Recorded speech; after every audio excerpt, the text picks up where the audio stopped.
The Wilson family's annual reunion was exactly as suffocating as I remembered.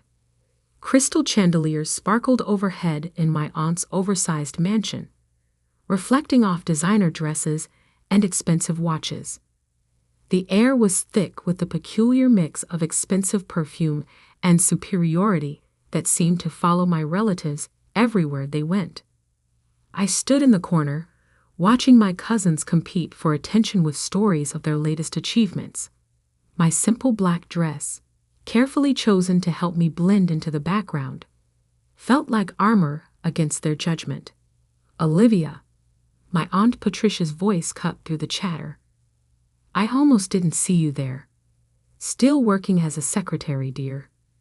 I took a small sip of champagne, hiding my smile behind the glass. "Administrative assistant, actually." "Oh," she raised a perfectly manicured eyebrow. "Still at that little consulting firm? What was it called again?" "Summit Solutions," I replied quietly.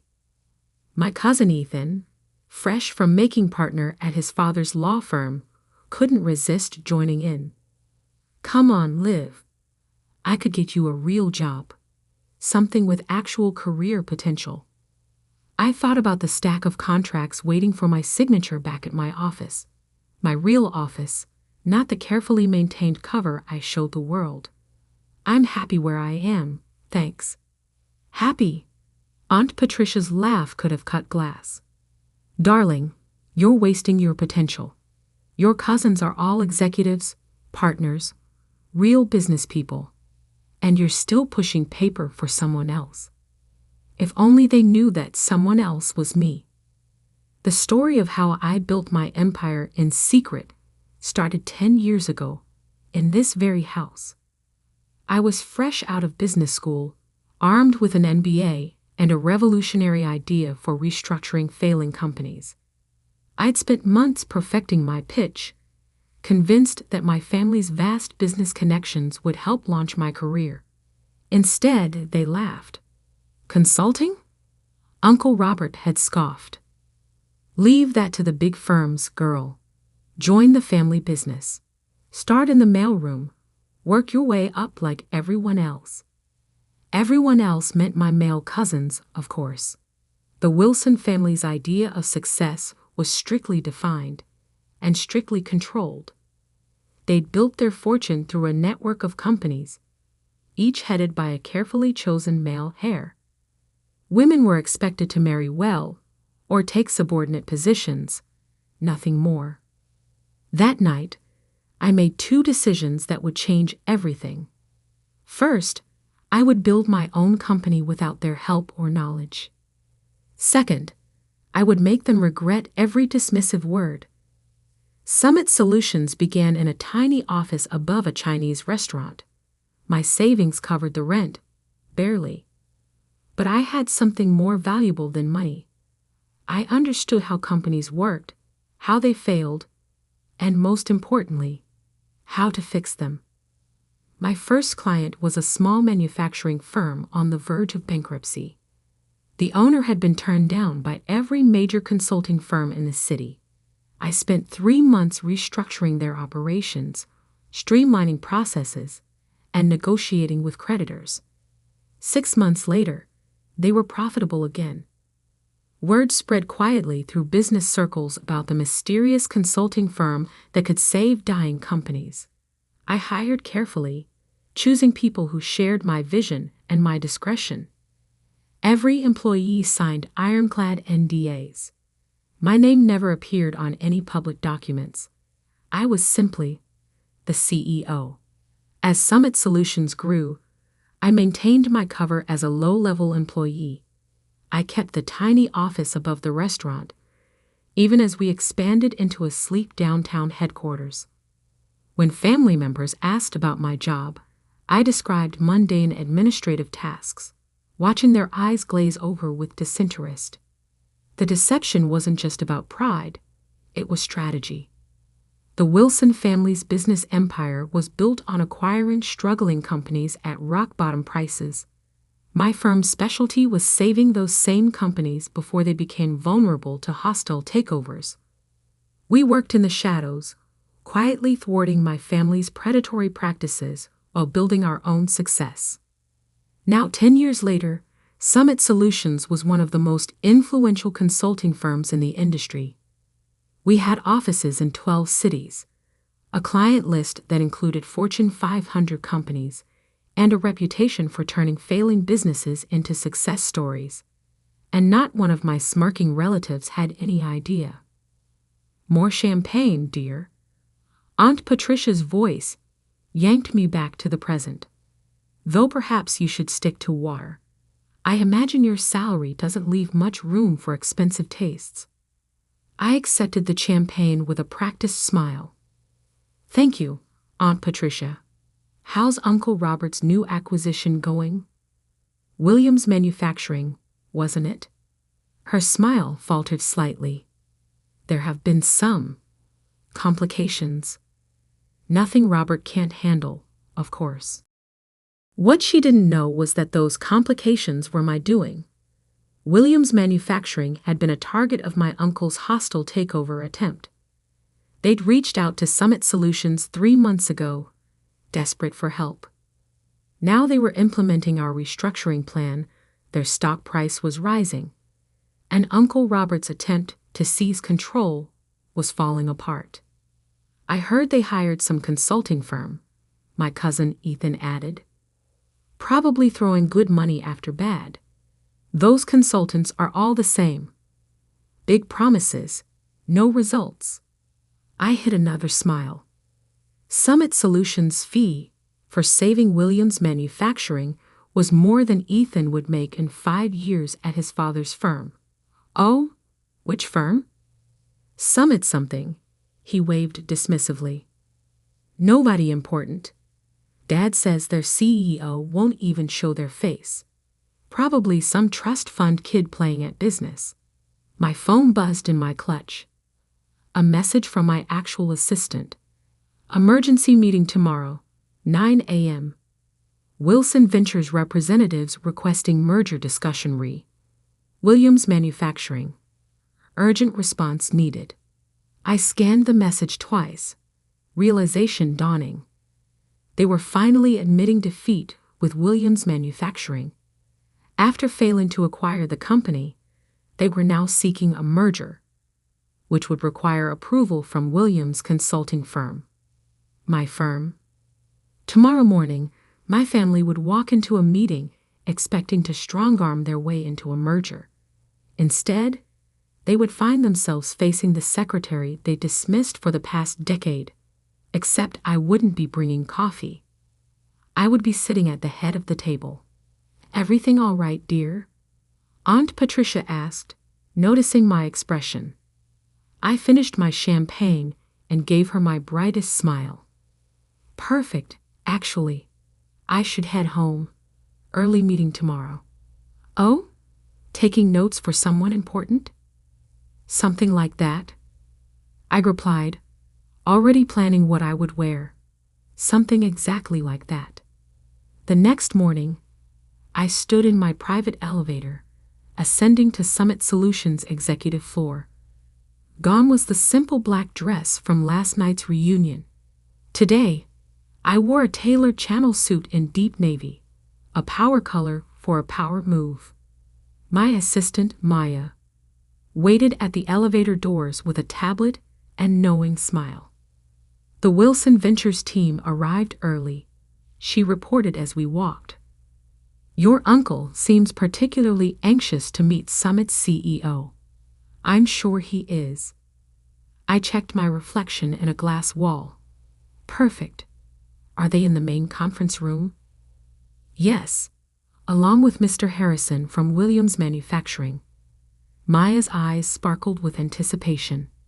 Your cousin Ethan is there too. Apparently, he insisted on handling the legal aspects personally. I smiled, remembering Ethan's condescending offer of a real job just yesterday. Who else from the family? Your Aunt Patricia came as moral support, though she's not officially part of the meeting. And your cousin James, he's representing Wilson Ventures' finance department. A perfect audience. I checked my watch. 8:57 a.m. Had they been served coffee? Your aunt complained that there was no one to serve it. Maya's grin widened. I told them the administrative assistant would be in shortly. I almost laughed. For 10 years, I'd played the role of invisible support staff whenever family members visited the office. They never looked closely at the quiet woman who brought their coffee or took their coats. It had been the perfect cover. "Give me 2 minutes," I said, "then bring in the contracts."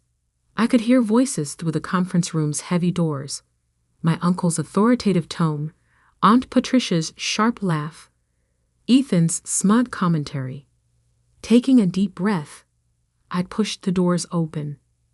The conversation stopped abruptly. My uncle sat at one end of the long table, apparently having assumed the power position. Ethan and James flanked him, both in expensive suits that screamed family money. Aunt Patricia perched nearby, examining her manicure with practiced disinterest. Mr. Harrison from Williams Manufacturing sat alone on the other side, looking uncomfortable. Finally, Aunt Patricia sighed. "We've been waiting for coffee for..." She stopped, really looking at me for the first time. "Olivia? What are you wearing? And why aren't you carrying coffee?" I walked calmly to the head of the table, the seat directly opposite Uncle Robert. "I don't serve coffee anymore, Aunt Patricia. In fact, I never really did." "What is this?" Uncle Robert demanded. "Where is Summit's CEO? We were promised a meeting with the actual decision-maker." "You have been." I sat down, enjoying the confusion on their faces. "I am the CEO of Summit Solutions. I have been since I founded the company 10 years ago." The silence that followed was deafening. Ethan's mouth opened and closed like a fish out of water. James dropped his pen. Aunt Patricia's perfectly maintained composure cracked. Uncle Robert recovered first, his face reddening. "This is absurd. You're a secretary." "No," I said calmly. "That was a cover. A very effective one, apparently, since none of you ever looked past it. You were so convinced I couldn't be successful that you never noticed I already was." Maya chose that moment to enter with a stack of contracts. She distributed them efficiently, then took her place standing behind my chair. "These documents," I continued, "outline the terms under which Summit Solutions will consider approving the merger between Wilson Ventures and Williams Manufacturing." "Consider approving?" Ethan sputtered. "You can't be serious. This is a joke, right? Some kind of elaborate prank?" I pulled out my phone and projected Summit's latest financial statements onto the wall screen. Summit Solutions currently manages over $12 billion in client assets. We have a 94% success rate in corporate restructuring, and our approval is required for any major changes to Williams Manufacturing's business structure. I smiled at my stunned relatives. "Does that look like a joke to you?" "This is impossible," Aunt Patricia whispered. "You're nothing. You've always been nothing." "That's exactly what you were meant to think." I turned to Mr. Harrison. "Would you like to explain to my family why you chose Summit Solutions over Wilson Ventures' original offer?" Mr. Harrison straightened in his chair. "Summit's reputation is unparalleled. When Wilson Ventures attempted their hostile takeover, Summit's restructuring plan saved our company. We've increased profits by 47% since implementing their strategies." "Restructuring plan?" James looked like he might faint. "The plan that destroyed our acquisition attempt. That was you, among others." I began listing cases on my fingers. Peterson Electronics, which you tried to acquire last year. Maritime Shipping, which you underbid on last quarter. The Davidson Group, which mysteriously recovered just before you could buy them out. I leaned forward. For 10 years, I've been quietly undermining every predatory acquisition attempt your company has made. Uncle Robert's face had turned an alarming shade of purple. You deliberately sabotaged family business. No, I corrected. I built my own business, one that helps companies survive instead of devouring them for parts. The fact that it interfered with your plans was just karmic bonus. This is ridiculous, Ethan declared, standing up. I'm calling our lawyers. Sit down, Ethan. My voice carried an authority that made him freeze. You really should read those contracts in front of you, the ones your firm spent months trying to secure for this meeting. I watched realization dawn on his face. That's right. Your law firm's biggest client this year. That was me too. Maya stepped forward with another document. This is a summary of Summit's current market position and liquid assets. You'll note that we're now in a position to acquire controlling interest in Wilson Ventures if we choose. The room erupted in chaos. Aunt Patricia was practically hyperventilating. James was frantically checking the numbers on his phone. Ethan had collapsed back into his chair, looking shell-shocked. This is blackmail, Uncle Robert growled. No, I said quietly. This is business. The kind you taught me, I'd never be capable of handling. I stood up, smoothing my jacket. You have until 5 p.m. today to review the merger terms. They're very generous, considering our position. If you decline, Summit Solutions will begin purchasing Wilson Ventures stock on the open market tomorrow morning. I headed for the door, then paused. Oh, and Aunt Patricia, that champagne you so graciously offered me last night. I own the vineyard that produces it. Bought it last year. The coffee you were so desperate for this morning. That chain too. I smiled sweetly. Turns out my salary does leave room for expensive tastes after all. The door closed behind me on their stunned faces. In my private office, I finally allowed myself a moment to process what had just happened. 10 years of careful deception, of playing the invisible underachiever, had led to this moment. Maya appeared with a real cup of coffee, my favorite blend from my own coffee chain. Was it worth the wait?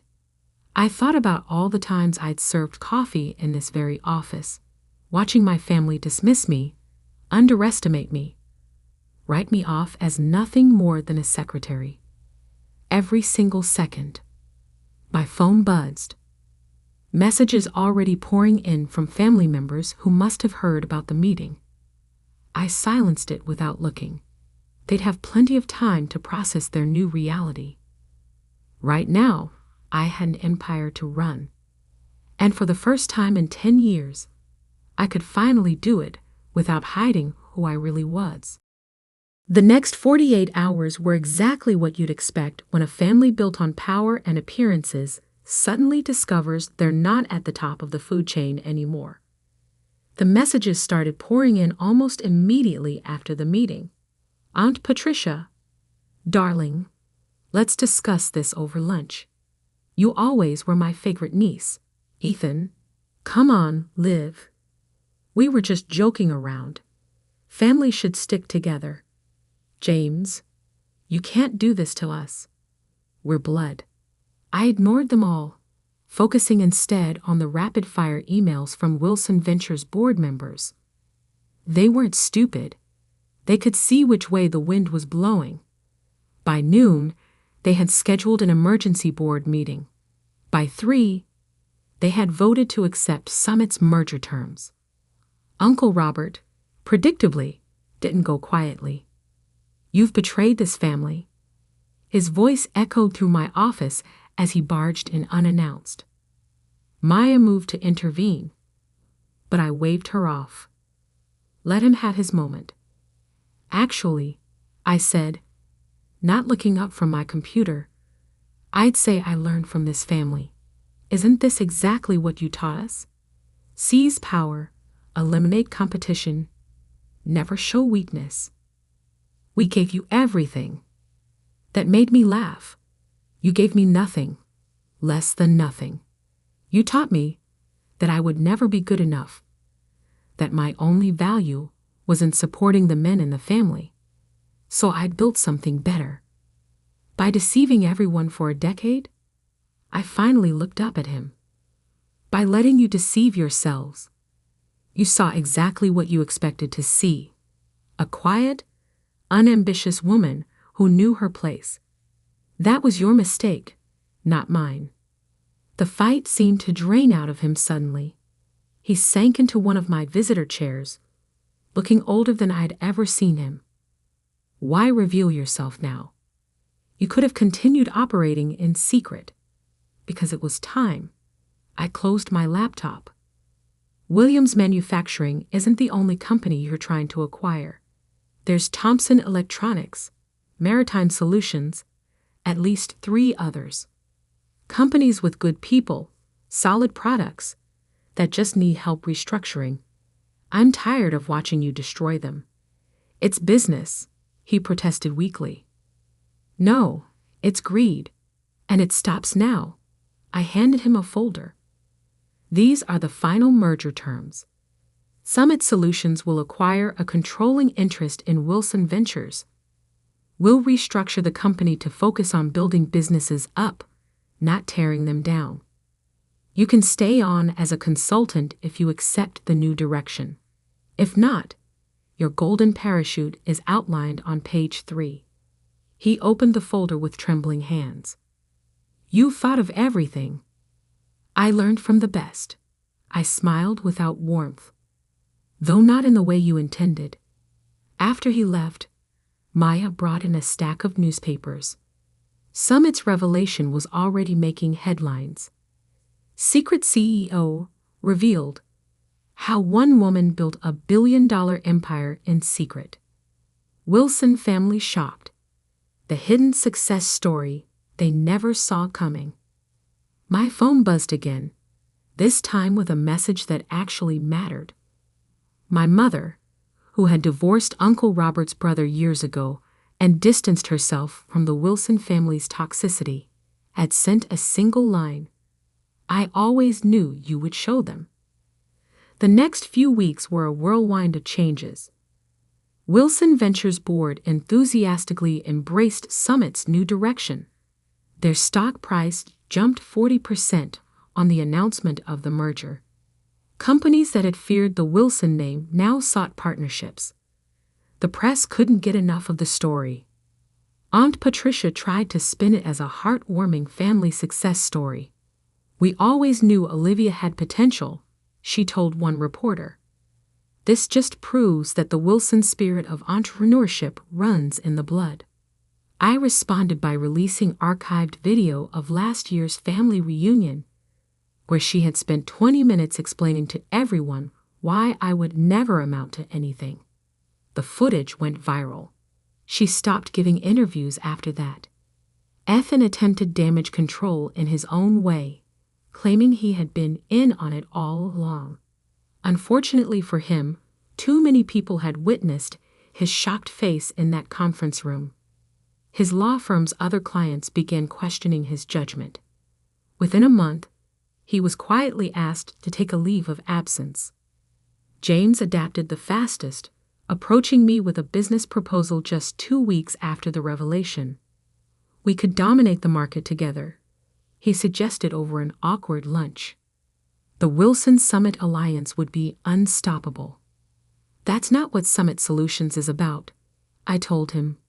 We don't dominate, we elevate. The real changes came in the quieter moments. The young intern who tearfully thanked me for showing her that success didn't require compromising her principles. The female executives who started reaching out, sharing their own stories of being underestimated. The business schools that invited me to speak about building ethical success in a cutthroat world. 3 months after the revelation, I stood on a stage accepting the Business Innovation Award. Looking out at the audience, I saw my mother sitting in the front row, beaming with pride. Behind her sat several of my former administrative assistants, all women who had helped maintain my cover while building their own careers within Summit. Success isn't about who has the most power, I told the crowd. It's about how you use the power you have. For 10 years, I played a role that made powerful people underestimate me. I could have revealed myself sooner. But I chose to wait until Summit Solutions was strong enough to create real change. The applause was thunderous, but the real satisfaction came later that evening. I was working late in my office when Maya brought in an interesting piece of news. Uncle Robert had just announced his retirement. His resignation letter included an unexpected paragraph. My niece taught me that true business success isn't measured in acquisitions or assets, but in the positive impact we create. I regret that it took losing control of my company to learn this lesson. I leaned back in my chair, thinking about the long game I had played. 10 years of careful planning, of swallowing pride and playing small, had led to this moment. Summit Solutions wasn't just successful, it was changing how business was done. The next family reunion would certainly be interesting. I planned to host it myself, in Summit's main conference room. The same room where I had served coffee countless times, watching and waiting for the perfect moment to show them who I really was. Maya knocked on my door. "Your 4 p.m. is here. The CEO of Thomson Electronics, the company your uncle was trying to acquire." I smiled. "Show them in. And Maya? Bring coffee for everyone. The good stuff from our chain." As I stood to greet my visitors, I caught my reflection in the window. No more hiding, no more playing small. I had built something remarkable, not despite my family's dismissal, but because of it. They had taught me that power doesn't always look like what people expect. Sometimes it looks like a quiet woman in a simple black dress, serving coffee and taking notes, while building an empire right under everyone's nose. The tabloids called it revenge. The business papers called it strategic genius. But for me, it was simply justice, served one corporate takeover at a time, with a side of perfectly brewed coffee. And somewhere, in a small office above a Chinese restaurant, my original desk still sits. I keep it as a reminder that success doesn't always wear designer labels or demand attention. Sometimes it works quietly, patiently, building something extraordinary while the world looks the other way. That's the real secret to success, not the power you show, but the power you build when no one's watching.